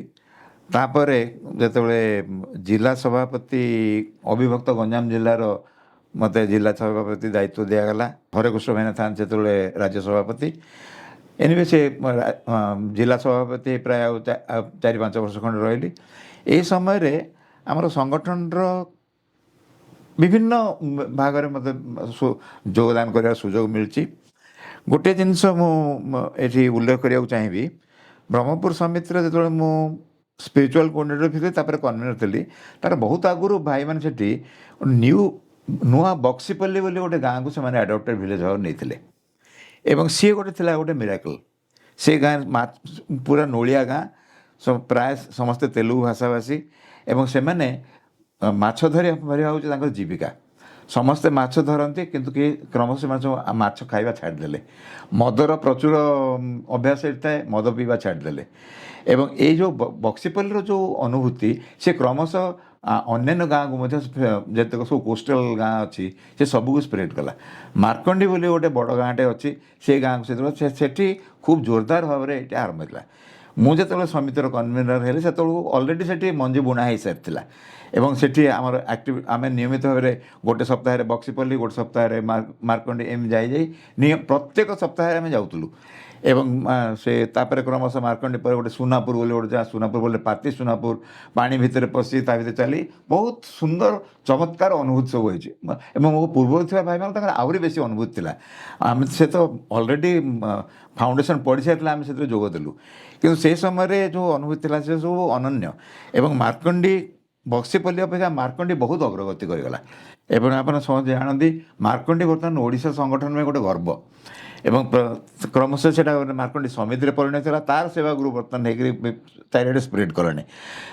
ପ୍ରତ୍ୟେକ ବର୍ଷ ଆମ ଯେଉଁ ଯେତେବେଳେ ସେବା କାମ ପ୍ରଶାନ୍ତି ସେବା ହୁଏ, ମାର୍କଣ୍ଡିରୁ ଯଦି ଭାଇ ଭଉଣୀମାନେ ନରନ୍ତି ସେଠି ସେବା କାମ ଅଧୁରା ରହିଯାଏ। ଏବଂ ପ୍ରତ୍ୟେକ କଷ୍ଟକର କାମ ପାଇଁ ସେମାନେ ମାର୍କଣ୍ଡିକୁ ଖୋଜନ୍ତି। ଏବଂ ଉଭୟ ମାର୍କଣ୍ଡି ବକ୍ସିପଲ୍ଲୀ ସେମାନେ ଚମତ୍କାର ଭଜନ ଗାଆନ୍ତି। ଏବଂ ସେ ସମୟରେ ଯେଉଁ ସ୍ପ୍ରେଡ୍ କଲା ଭଗବାନଙ୍କର ମେସେଜ୍, ବର୍ତ୍ତମାନ ସମଗ୍ର ଦକ୍ଷିଣ ଓଡ଼ିଶାର କୋଷ୍ଟାଲ ବେଲ୍ଟ ସେ ସମ୍ପୂର୍ଣ୍ଣ ଭାବରେ ସାଇମୟ ହେଇଯାଇଛି। ଏବଂ ଏଥିରେ କିଛିଟା ସଂଶ୍ଳିଷ୍ଟ ହେଇପାରିବାରୁ ମୋର ବହୁତ ଗର୍ବବୋଧ ହୁଏ। ମୋ ବହୁତ ଆନନ୍ଦ ମିଳେ ଏବଂ ବହୁତ ଗର୍ବ ଲାଗିଥାଏ ଯେ ଭଗବାନ ତାଙ୍କର ଏତେ ଅନୁଗ୍ରହ ଯେ ଏଥିରେ ସାମିଲ ହେବା ପାଇଁ ଆମକୁ ସୁଯୋଗ ଦେଇଛନ୍ତି। ନିଶ୍ଚିତ ଭାବରେ ମଉସା ବହୁତ ସୌଭାଗ୍ୟର କଥା ଯେ ଆପଣ ଏତେ ବଡ଼ ଦାୟିତ୍ୱ ଭଗବାନ ଆପଣଙ୍କୁ ମାଧ୍ୟମ କରିଲେ। ଏତେ ସବୁ ଜିନିଷ ଆପଣଙ୍କ ପୂର୍ବରୁ ଯେଉଁ କହୁଥିଲେ ମଞ୍ଜି ବୁଣା ହେଇଯାଇଛି, ଭଗବାନ ତାଙ୍କର ଲୀଳା ଖେଳା କରିସାରିଛନ୍ତି। ତାପରେ ଆପଣମାନଙ୍କୁ ମଧ୍ୟ ମାଧ୍ୟମ କରିକି ଯାହା ପରିବର୍ତ୍ତନ ତାଙ୍କର କରିଲେ ତା ସହିତ ଆପଣଙ୍କର ମଧ୍ୟ ପରିବର୍ତ୍ତନ କରେଇଛନ୍ତି। ତ ବହୁତ ଚମତ୍କାର ଭାବରେ ମଉସା ଆପଣଙ୍କର ସାଂଗଠନିକ ଯାତ୍ରା ରହିଛି। ଭଗବାନ ଆପଣଙ୍କୁ ସେ ଗାଇଡ଼ କରିକା ନେଇ ଚାଲିଛନ୍ତି। ମଉସା ସାଂଗଠନିକ ଯାତ୍ରା ବିଷୟରେ ତ ଶୁଣିଲେ, ବର୍ତ୍ତମାନ ବୃତ୍ତିଗତ ଯାତ୍ରା ବିଷୟରେ ଟିକେ କୁହନ୍ତୁ। ଆମେ ତ 1970 ମସିହାରେ MA ପରୀକ୍ଷା ସରିଲା ପରେ ଆମର 71 ମସିହାରେ ମୁଁ ପ୍ରଥମେ କି ଗୋଟେ 3 ମାସ ପାଇଁ ବାଣୀବିହାରରେ ଅଧ୍ୟାପକ ଭାବରେ ଜଏନ୍ କରିଥିଲି। ତାପରେ ଯେତେବେଳେ ଆମର PSC ହେଲା, ତାପରେ ମୁଁ ପ୍ରଥମ ପୋଷ୍ଟିଂ ହେଲା ଆମର BJP କଲେଜରେ। BJP କଲେଜରେ 3 ମାସ ହେଲା ପରେ ମୁଁ ସ୍ୱେଚ୍ଛାକୃତ ଭାବରେ ଅନୁରୋଧ କରି ମୁଁ ବ୍ରହ୍ମପୁର ଗଲି, କାରଣ ସେଥିରେ ପାରିବାରିକ ଆବଶ୍ୟକତା ରହିଥିଲା। ଏବଂ ବ୍ରହ୍ମପୁରରେ ବିଭିନ୍ନ କଲେଜରେ ରହି ତାପରେ ଖଲିକୋଟ କଲେଜରେ, ଇଭିନିଂ କଲେଜରେ, ତାପରେ ବିନାୟକାଚାର୍ଯ୍ୟ କଲେଜରେ, ସମସ୍ତ କଲେଜରେ ବ୍ରହ୍ମପୁରରେ ଚାକିରି କଲା ପରେ ମୋର ବଦଳି ହେଲା କୋରାପୁଟ DAV କଲେଜ। ସେଠି 4 ବର୍ଷ ରହିଲି। 4 ବର୍ଷ ରହିଲା ପରେ ସେଠି ବିଭିନ୍ନ ପ୍ରକାରର ଅଧ୍ୟାପନାର ବିଭିନ୍ନ ସ୍ତରରେ କାମ କଲି। ତାପରେ ପୁଣି ବ୍ରହ୍ମପୁର ଆସିଲି। ବ୍ରହ୍ମପୁର ଆସି ଖଲିକୋଟ କଲେଜରେ ଭାଇସ୍ ପ୍ରିନ୍ସିପାଲ ହେଇ 8 ବର୍ଷ ରହିଲି। ତାପରେ ପୁଣି ଜୟପୁର ଯାଇ ଜୟପୁରରେ 3 ବର୍ଷ ପ୍ରିନ୍ସିପାଲ ଇନଚାର୍ଜ ଭାବରେ ରହି ତାପରେ ମୁଁ ଅବସର ଗ୍ରହଣ କଲି। ଗୋଟେ ଜିନିଷ ଏଥିରେ ମୁଁ କହିବାକୁ ଚାହିଁବି ଯେ ଏଇ ଯେଉଁ ଅଧ୍ୟାପନା ବିଭିନ୍ନ ସମୟରେ ଆମର ମୁଁ ଯଥାସମ୍ଭବ ଚେଷ୍ଟା କରିଛି, ହୁଏତ ସଚେତନ ଭାବରେ ନୁହଁ, କିନ୍ତୁ ମୋ କାମରେ କେବେ ଠକିବା ପାଇଁ ଚେଷ୍ଟା କରିନାହିଁ।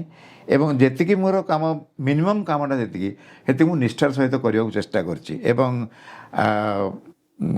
ବିଭିନ୍ନ ଜାଗାରେ ବିଶେଷତଃ ଗୋଟେ ଜିନିଷ ଉଲ୍ଲେଖ କରିବି, ଖଲିକୋଟ କଲେଜରେ ଯେତେବେଳେ ଥିଲି 8 ବର୍ଷ କାଳ ଭାଇସ୍ ପ୍ରିନ୍ସିପାଲ, ସେ ଥିଲା ଗୋଟେ ବ୍ୟାପ୍ଟିଜମ୍ ୱିଥ୍ ଫାୟାର। ସେ ବହୁତ ଗୋଟେ କଷ୍ଟକର ଥିଲା ସେ ସମୟଟା। ଯେଉଁ ଖଲିକୋଟ କଲେଜ ପାଇଁ କଷ୍ଟକର ଥିଲା, କିନ୍ତୁ ଭଗବାନଙ୍କର ଏତେ କୃପା ଯେ 8 ବର୍ଷ ମୁଁ କାଳ ଭାଇସ୍ ପ୍ରିନ୍ସିପାଲ ଗୋଟେ ଦିନ ମୋର କୌଣସି କିଛି ଅସୁବିଧା ହେଇନାହିଁ। ଭାଇ ଆପଣମାନେ ସେ ବିଷୟରେ ଡିଟେଲ୍ କହିବା କିଛି ଆବଶ୍ୟକ ନାହିଁ, କିନ୍ତୁ ସେ ସମ୍ପୂର୍ଣ୍ଣ ଭାବରେ ଛାତ୍ରମାନଙ୍କ ସହିତ ସମ୍ପର୍କିତ ସେ ପୋଷ୍ଟଟି ଏବଂ ତାଙ୍କର ନାନା ରକମ ସମସ୍ୟା ସେଠି ସମ୍ମୁଖୀନ ହେବାକୁ ପଡ଼େ। କିନ୍ତୁ ଭଗବାନଙ୍କର କୃପା ସେ ଦିନେ କେବେ ମୋର ଅସୁବିଧା ହେଇନି, ସୁରୁଖୁରୁରେ ସେ 8 ବର୍ଷ ମୋର କଟିଯାଇଛି ସାର୍। ଯେମିତି କର୍ମ ହିଁ ଭଗବାନ ଆପଣ ଯେଉଁଟା କହୁଥିଲେ ସେଇଟାକୁ ଆଧାର କରିକି ଆପଣ ଆଗକୁ ବଢ଼ିଛନ୍ତି। ତ ନିଶ୍ଚିତ ଭାବରେ ମଉସା ଆପଣ ଏଠି ଆମେ ଯେଉଁ ଜାଣିବାକୁ ପାଇଲୁ ଆପଣଙ୍କ ଯାହା ବୃତ୍ତିଗତ ସ୍ତର ରହିଥିଲା ଆପଣଙ୍କର ଗୋଟେ ଟିଚିଂ ଲାଇନ୍ରେ, ଏଜୁକେସନ୍ ଲାଇନ୍ରେ, ତ ଆପଣ ଆନ୍ସିଏଣ୍ଟ ଏଜୁକେସନ୍ ସିଷ୍ଟମ୍ ହଉ ବା ମଡ଼ର୍ଣ୍ଣ ଏଜୁକେସନ୍ ସିଷ୍ଟମ୍ ହଉ ତା ପରବର୍ତ୍ତୀ ସମୟରେ ଆପଣ ଶ୍ରୀ ସତ୍ୟସାଇ ଏଜୁକେସନ୍ ସିଷ୍ଟମ୍ ବା ଶ୍ରୀ ସତ୍ୟସାଇ ଏଜୁକେୟାର ଆମେ ଯେଉଁଟା କହୁଛେ ବା ଆପଣ ଯେଉଁ ଦାୟିତ୍ୱରେ ବି ରହିଥିଲେ Shri Sathya Sai education in human values. ତ ମୁଁ ସାର୍ ଏଠି ଆମେ ଟିକେ ଜାଣିବାକୁ ଚାହିଁବୁ ଯେ ଯେଉଁ ମଡ଼ର୍ଣ୍ଣ ଏଜୁକେସନ୍ ସିଷ୍ଟମ୍ ଆଉ ଶ୍ରୀ ସତ୍ୟସାଇ ଏଜୁକେସନ୍ ସିଷ୍ଟମ୍ ବା ଶ୍ରୀ ସତ୍ୟସାଇ ଏଜୁକେୟାର ଭିତରେ ଡିଫରେନ୍ସ ପାର୍ଥକ୍ୟ କ'ଣ? ତ ଗୋଟେ ଜିନିଷ ତାର ବ୍ୟାକଗ୍ରାଉଣ୍ଡ ଭାବରେ ମୁଁ ଆପଣଙ୍କୁ ସୂଚାଇ ଦେବି ଯେ ଭଗବାନ ବହୁତ ଆଗରୁ ଏଜୁକେସନ୍ କଥା କହୁଥିଲେ, କିନ୍ତୁ ସେ ସତ୍ୟସାଇ ଏଜୁକେସନ୍ଟା କ'ଣ ଆମେ ପ୍ରକୃତରେ ବୁଝିପାରିଲୁନି। ତେଣୁ ଭଗବାନ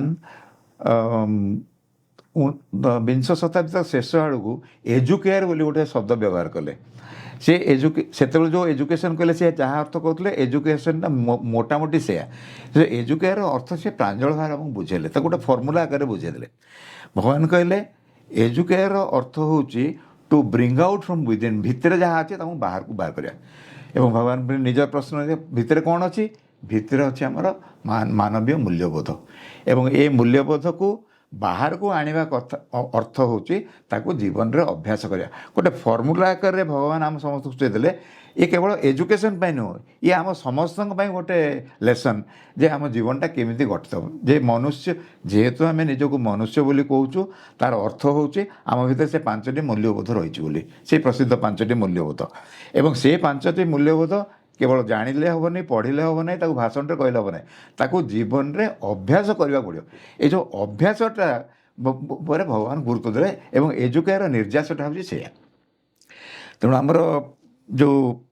ଆମର ଯେଉଁ ଶିକ୍ଷା ପଦ୍ଧତିରେ ଯେଉଁ ପ୍ରଚଳିତ ବ୍ୟବସ୍ଥା ଅଛି, ସ୍କୁଲରେ ହେଉ କଲେଜରେ ହେଉ, ସେଥିରେ ହେଉଛି ଆମକୁ 2ଟା ଜିନିଷ ଉପରେ ବେଶୀ ଗୁରୁତ୍ୱ ଦିଆଯାଏ, ନଲେଜ୍ ଏବଂ ସ୍କିଲ୍, ଜ୍ଞାନ ଏବଂ କୌଶଳ। କିନ୍ତୁ ଏଥିରେ ଯେଉଁ ମାନବୀୟ ଦିଗଟା, ଗୋଟେ ମନୁଷ୍ୟ ପଦବାଚ୍ୟ କେମିତି ହେବ ସେ କଥା କେଉଁଠି ଶିଖାଯାଏ ନାହିଁ। ତେଣୁ ଆମେ ଏଥିରେ ଭଗବାନ ତାକୁ ସେଥିପାଇଁ କହନ୍ତି ଯେ education teaches you how to be great, କିନ୍ତୁ educate teaches you how to be good. ଆମର ବର୍ତ୍ତମାନ ସମାଜକୁ ଲକ୍ଷ୍ୟ କରନ୍ତୁ, ଛାତ୍ର ସମାଜକୁ ଲକ୍ଷ୍ୟ କରନ୍ତୁ, ଯୁବ ସମାଜକୁ ଲକ୍ଷ୍ୟ କରନ୍ତୁ, ଏବଂ ସମାଜର ଯେକୌଣସି ସ୍ତରକୁ ଲକ୍ଷ୍ୟ କରନ୍ତୁ, ବର୍ତ୍ତମାନ ଯାହା ଘଟୁଛି କେତେ ନୈରାଶ୍ୟଜନକ। ଏବଂ ସେଥିରେ ଅଧିକାଂଶ ଜିନିଷ ପାଇଁ ଦାୟୀ ହେଉଛୁ ଆମେ ଶିକ୍ଷିତ ସମାଜ। ଶିକ୍ଷିତ ବ୍ୟକ୍ତିମାନେ ହିଁ ବେଶୀ ଅନାଚାରରେ ସଂଶ୍ଳିଷ୍ଟ। ତେଣୁ ତା ଅର୍ଥ ଭଗବାନ ଯେଉଁ କହିବାକୁ ଚାହୁଁଛି, ଆମର ଯେଉଁ ଶିକ୍ଷା ପଦ୍ଧତି ଯେଉଁ କହୁଛେ, ଆମର ଅଠୁ କ୍ଷୟ ଯାଏଁ ଯେଉଁ ଶିକ୍ଷା ପଦ୍ଧତି ଚାଲିଛି, ନୋବେଲ ପୁରସ୍କାର ପ୍ରାପ୍ତ ବୈଜ୍ଞାନିକମାନଙ୍କ ପର୍ଯ୍ୟନ୍ତ, ସେ ଶିକ୍ଷା ଗୋଟେ ବ୍ୟର୍ଥ ବ୍ୟବସ୍ଥା। ସେ ଶିକ୍ଷାର କିଛି ଅର୍ଥ ନାହିଁ। ସେ ଶିକ୍ଷା ବର୍ତ୍ତମାନ କାଉଣ୍ଟର ପ୍ରୋଡକ୍ଟିଭ। ତେଣୁ ଭଗବାନ ଯେଉଁ କହନ୍ତି education without character is not only useless but it is positively dangerous.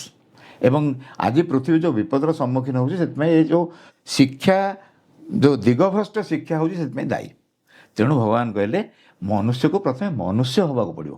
ଏ ଜ୍ଞାନ ସଂଗ୍ରହଟା ବଡ଼ କଥା ନୁହଁ, କିନ୍ତୁ ମନୁଷ୍ୟ ଭିତରେ ସେ ଯେଉଁ ମୂଲ୍ୟବୋଧ ଗୁଡ଼ିକ ଜାଗ୍ରତ ହେବା ଦରକାର, ଯାହାଦ୍ୱାରା ସେ ମନୁଷ୍ୟ ଭାବରେ ନିଜକୁ ପରିଚାଳିତ କରିପାରିବ।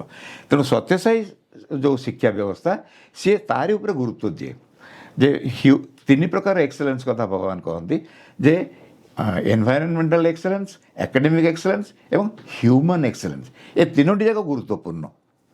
ଏବଂ ଆମର ଭଗବାନ ସେଥିପାଇଁ ଆରମ୍ଭ କଲେ ଯେତେବେଳେ 1969 ମସିହାରେ ବାଲ ବିକାଶ, ଇଏ ଥିଲା ପ୍ରଥମ ପଦକ୍ଷେପ ଯେ ହ୍ୟୁମାନ୍ ଏକ୍ସେଲେନ୍ସଟା କେମିତି ହେଇପାରିବ। ଏବଂ ଶିକ୍ଷା କରି କ'ଣ, ଏକାଡେମିକ୍ ଏକ୍ସେଲେନ୍ସର ଅର୍ଥ କ'ଣ, ତାର ଗୋଟେ ନୂଆ ଇଣ୍ଟରପ୍ରିଟେସନ୍ ଭଗବାନ ଦେଲେ ଯେ, ଏବଂ ଏ ଜରିଆରେ କେମିତି ଗୋଟେ ନୂଆ ଶିକ୍ଷା ବ୍ୟବସ୍ଥା ପ୍ରତିଷ୍ଠିତ ହେଇପାରିବ, ଭଗବାନ ତାର ଉଦାହରଣ ମାନ ଦେଲେ। ଏବଂ ଯେଉଁ କଲେଜ ଗୁଡ଼ିକ, ସ୍କୁଲ ଗୁଡ଼ିକ ସେ ପ୍ରତିଷ୍ଠା କଲେ, ସେଠି ନିଦର୍ଶନ ମଧ୍ୟ ଦେଖେଇଲେ ଯେ ଏ ଶିକ୍ଷା କେବଳ ଗୋଟେ ଥିଓରିର କଥା ନୁହଁ, ୟାକୁ ଆକ୍ଚୁଆଲି କେମିତି କରାଯାଇପାରେ। ଏବଂ ଆମର Sathya Sai institute of higher learning, Sathya Sai Prasanthi ନୀଳର ବିଭିନ୍ନ ସ୍କୁଲ, ଅନନ୍ତପୁର କ୍ୟାମ୍ପସର ଯେଉଁ ସ୍କୁଲ ବା ହ୍ୱାଇଟଫିଲ୍ଡର ଯେଉଁ କ୍ୟାମ୍ପସ୍, ସେଠି ଯେଉଁ ପିଲାମାନେ ବାହାରୁଛନ୍ତି, ସେମାନେ ବର୍ତ୍ତମାନ ପୃଥିବୀର ବିଭିନ୍ନ ଜାଗାରେ ଦାୟିତ୍ୱ ନେଇସାରିଲେଣି। ଏବଂ ପ୍ରକୃତ ମଣିଷ କେମିତି ଦାୟିତ୍ୱ ନିଏ ଏବଂ ତାଙ୍କ ହାତରେ ଦାୟିତ୍ୱ ପଡ଼ିଲେ କାର୍ଯ୍ୟଗୁଡ଼ିକ କେମିତି ସମ୍ପାଦିତ ହୁଏ, ଭଗବାନ ତାର ନିଦର୍ଶନ ଦେଖିଛନ୍ତି। ଆମର ଯେଉଁ ଏଜୁକେୟାର ବୋଲି ଯେଉଁଟା କୁହାଯାଉଛି, ସେ କେବଳ ଶିକ୍ଷାନୁଷ୍ଠାନ ପାଇଁ ସୀମିତ ନୁହଁ, ସିଏ ଆମ ସମସ୍ତଙ୍କ ଏବଂ ଆମ ସଂଗଠନର ମୂଳ ଭିତ୍ତି ହେଉଛି ସେ ଏଜୁକେୟାର। ତେଣୁ ଏଜୁକେୟାରର ଅର୍ଥଟା ହେଉଛି ସୁଦୂର ପ୍ରସାରୀ। ହଉ ସାର୍, स्वामी कहते end of education is character. तो निश्चित भाव में जे ये जो सत्य से एजुकेशन सिस्टम आपन जो बाल विकास कथा कहले भगवान जो आम समाज पे आम मान गढ़ी तो निश्चित भाव में आम मान को गोटे मानव बा मानव आम भितर मानव को चिन्हवाई जनवाई जो जिनसटा रही सिस्टम एजुकेशन आमको जनाऊँगी।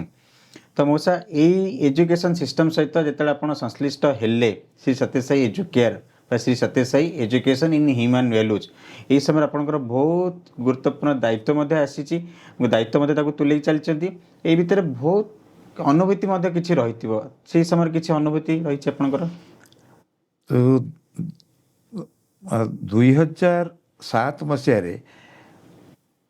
मु प्रथम करी गली इन्स्टिट्यूट ऑफ सत्य से एजुकेशन धर्मक्षेत्र मुंबई मेरे गोटे डिप्लोमा कोर्स होता है तार 2 वर्ष आगु से हरकृष्ण भाईना था राज्य सभापति सी मो पाक बारंबार खबर पठाते कल तुम टे जा से कोर्स हो 45 दिन चाकरी अच्छु 45 दिन छुट्टी नहीं जावा गोटे कष्टर कथा किंतु 2007 में मुझे भॉलंटियर रिटायरमेंट नहीं 2005 नहीं गली 2007 प्रथम करी गली मुंबई मत जो बहुत भाई मन एत दिन से कौन कर 45 दिन काल केमी कटेब से घर द्वार छाड़ी मुझे से गली 45 दिन रही एवं सी गोटे अनन्य अनुभूति थिला एवं जो इंग्रेजी कह जाए that was a game changer मो जीवन गतिपथ से बदलदेला मत प्रथम गोटे गोटे छोट उदाहरण दिए मुझे प्रथम जो पहुँचली मत से 58 वर्ष है एवं जो डायरेक्टर था डॉक्टर बीजी पित्रे से मोर गोड़ मुंडू को कहले आप कोर्स करेंगे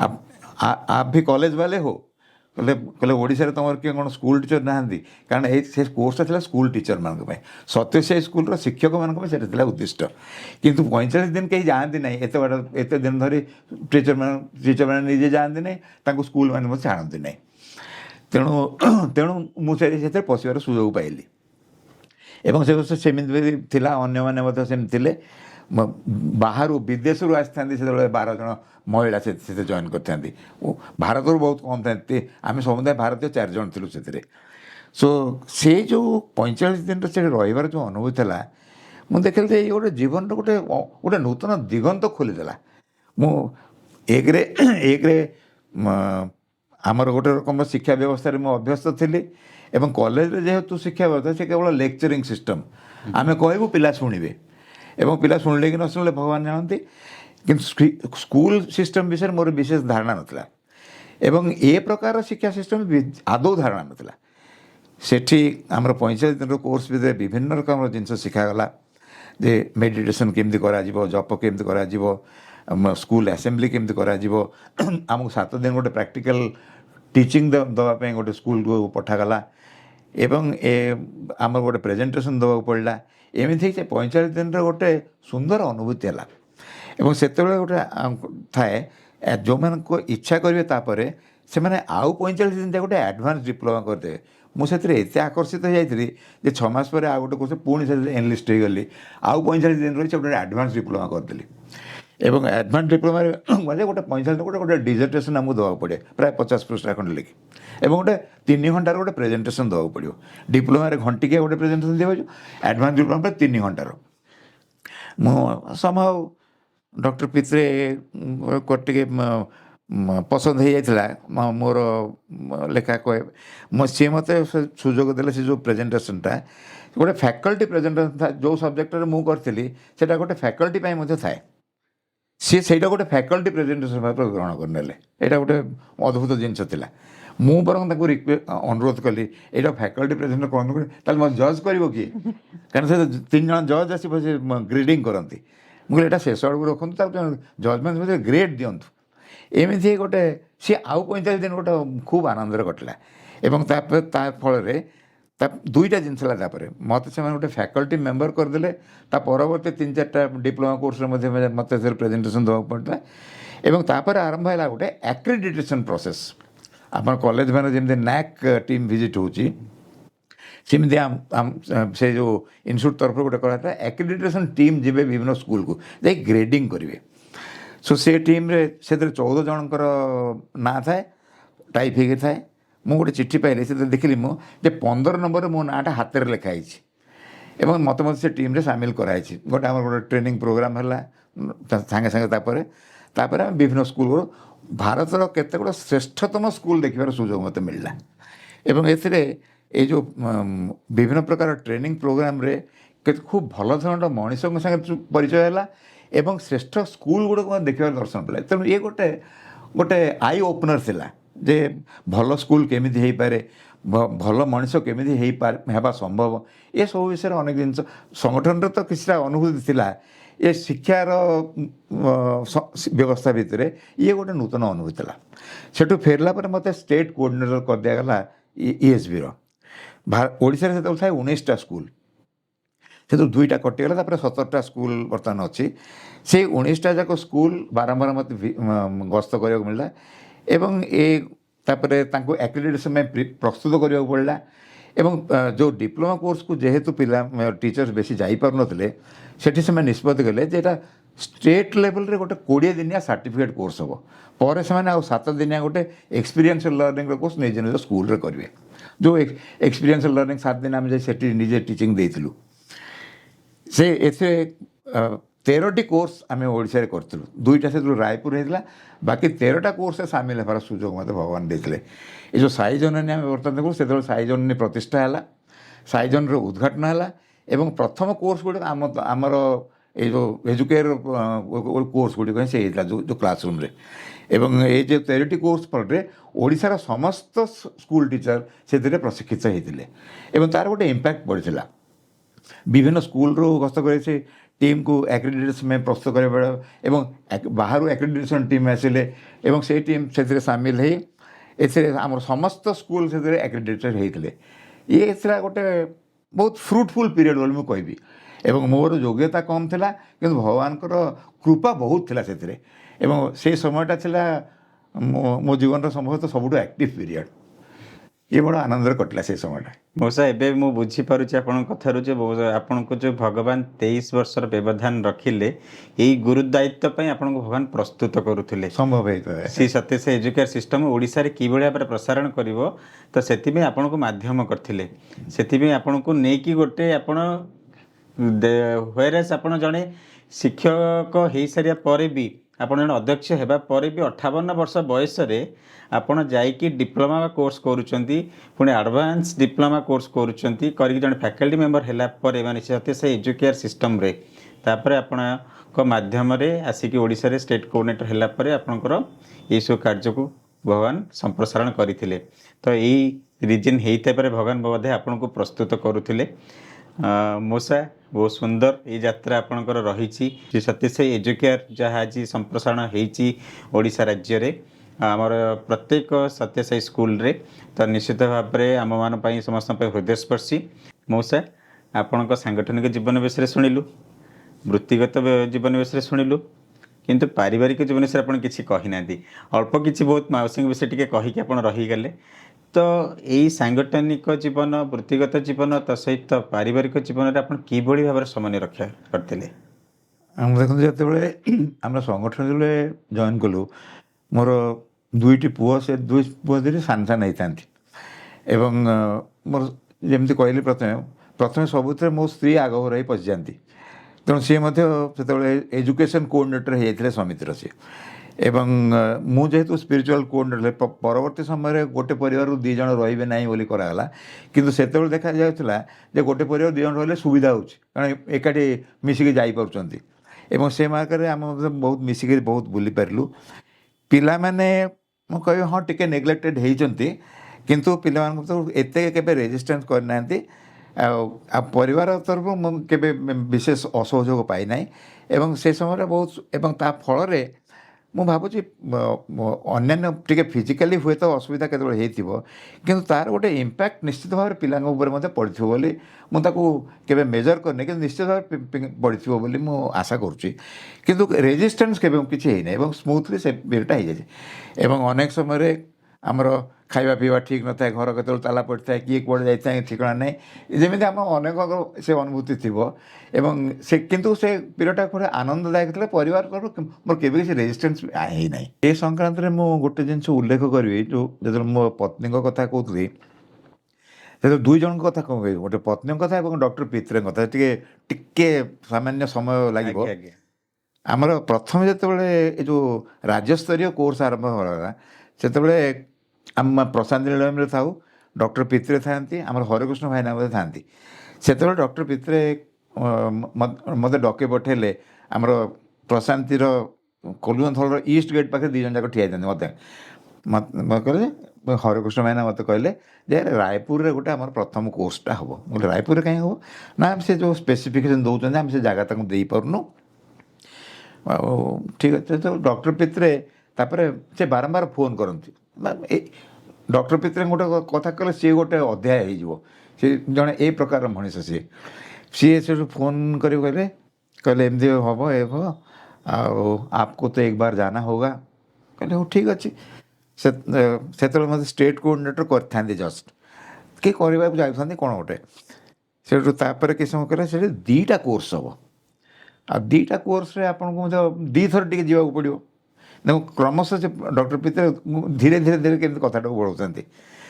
ତାପରେ କହିଲେ ଗୋଟେ ସପ୍ତାହ ପାଇଁ ରହିଗଲେ ଭଲ ହୁଅନ୍ତା ଏମିତି କରି। ତାପରେ ସେ ଗୋଟେ ଷ୍ଟେଜ୍ରେ କହିଲେ ଉମେଶ ଡାଙ୍ଗ ବୋଲି ବର୍ତ୍ତମାନ ଛତିଶଗଡ଼ର ଷ୍ଟେଟ୍ ପ୍ରେସିଡେଣ୍ଟ ଅଛନ୍ତି ଏବଂ ଥିଲେ, ଏବଂ ଏ ଯେଉଁ ନ୍ୟାସନାଲ୍ କାଉନସିଲ୍ର ସେ ବର୍ତ୍ତମାନ କୋଅର୍ଡ଼ିନେଟର୍ ଅଛନ୍ତି।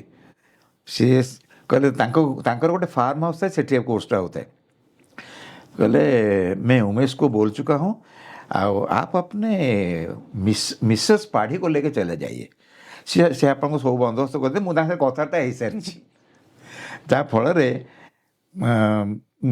आम सपत्नीक जाई 45 दिन रही रायपुर घरे से फार्म से गोटे घर भड़ा नहीं था। बहुत सी अवदान से बहुत थिला। एवं से समय स्त्री मो पत्नी जीवाटा बहुत उपयोगी है। तांकर कंट्रीब्यूशन बोली मुझे कहूना, कारण से अधिकांश स्कूल टीचर होती महिला। से मैंने मो सहित फ्रांकली कथाटा करें जेहेतु मौसीटे सागे रहिले से अत्यंत घनिष्ठ हो गले। एवं से टीचर मान विषय में बहुत कथा जाना पाइली, सुख दुख असुविधा सुविधा। एवं गोटे से गोटे उदाहरण देवी, जन टीचर जाइए गोटे से स्कूल ना कहि नहीं, से निकट अतीत स्वामी को एवं गोटे संतान को हर से अत्यंत मर्मन्तुद घटना।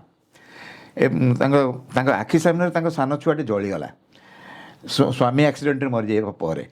एवं से एते डिप्रेशन था कथाटा क्या कहते मुँह उठाते हसवा भूली जाते। सी 3-4 दिन गलापर मुँहटा आस्ते आस्ते खोलला और मौसी सागर बहुत सी घनिष्ठ हो गला। एवं क्रमशः तापर तार भाई मान घर खबर पठेले तो ये कि सत्यसाई संगठन दरमा बहुत कम। बोले ये दरमा तो के दिन चलो, तो परिवार कथा पुणी अच्छी से तू तो सर्टिफिकेट पठा मुझे अन्य चाकरी देखू। से झीटी लिखला मत से कथा कह ना, ये मत नुआ जीवन दे संगठन ए कोर्स एवं मुझे लिखि मत फल सी आज पर्यंत अच्छा से स्कूल रे। एवं ए प्रकार अनेक गुड़े केसेस यहाँ गोटे अत्यंत उल्लेखनीय केस। एवं ये जो प्रकार जिन गुड़ा है ये संभव है कारण स्त्री मो सागर थिला बोली, कारण से मत एक कथा कही पार न कि एवं अनेक एवं आज पर्यंत से स्कूल बहुत महिला टीचर अच्छा जो मैंने एपर्यंत मोर इंटराक्शन रही। एवं टीचर मान सहित गोटे घनिष्ठ संपर्क उभय पुरुष और स्त्री गोटे संपर्क साथ से मोर परिवार रे परिणत हो गले। ये गोटे थिला अनन्य अनुभूति। एवं मोर मोर पत्नी सहित गोटे इनसीडेंटाल रोल मत थिला जहाँ फल एटा संभव हो पारा।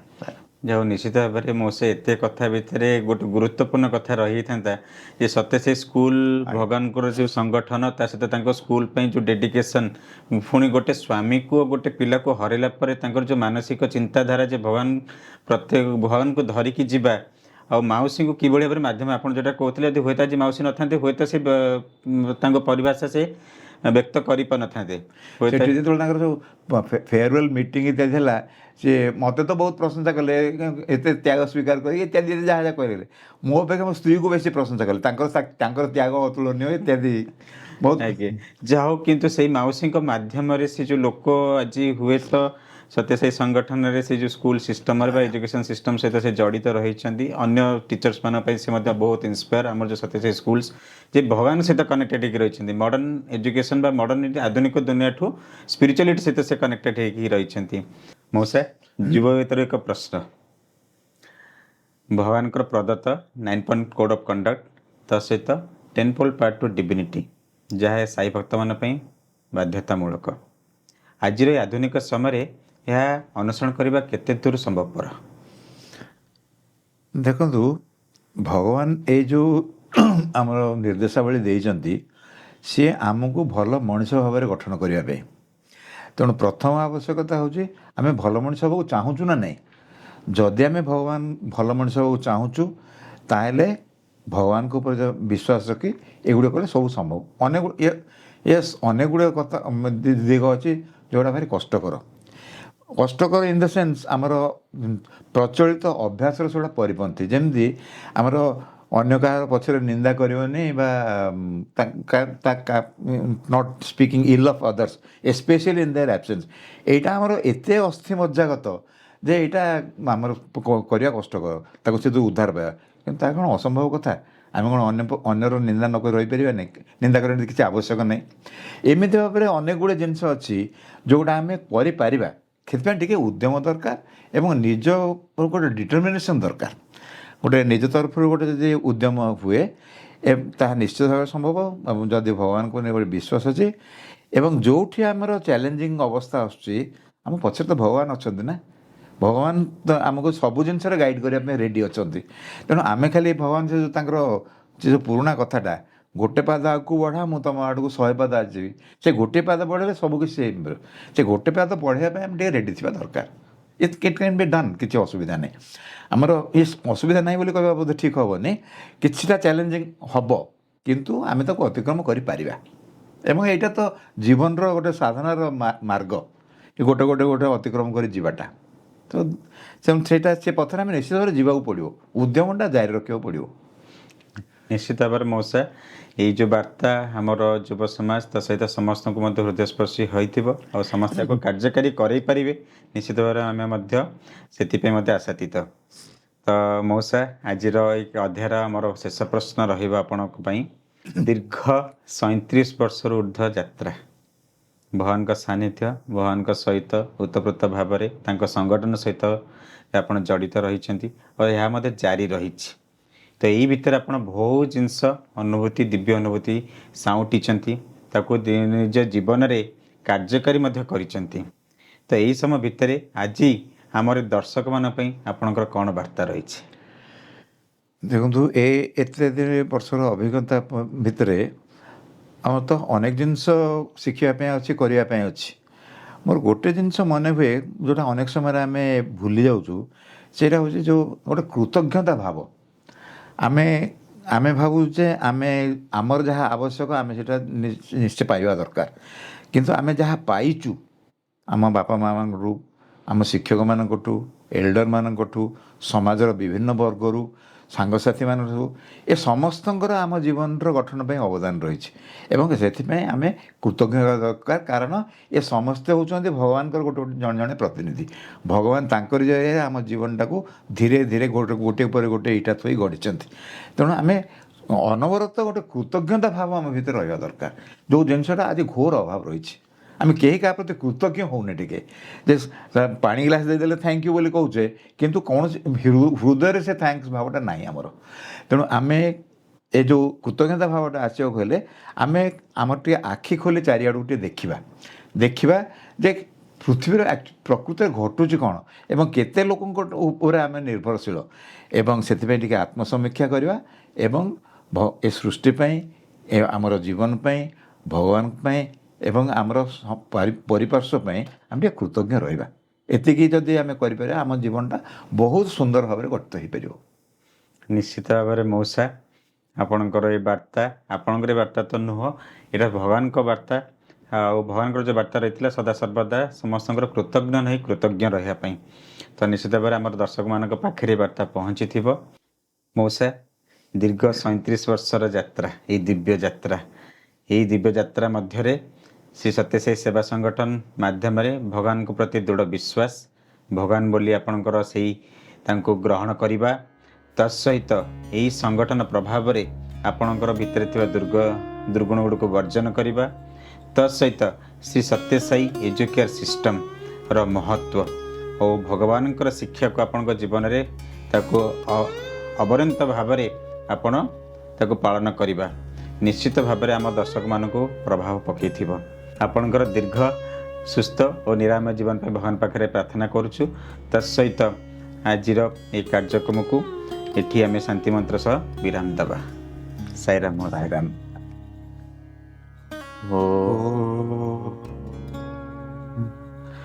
शांति शांति शांति।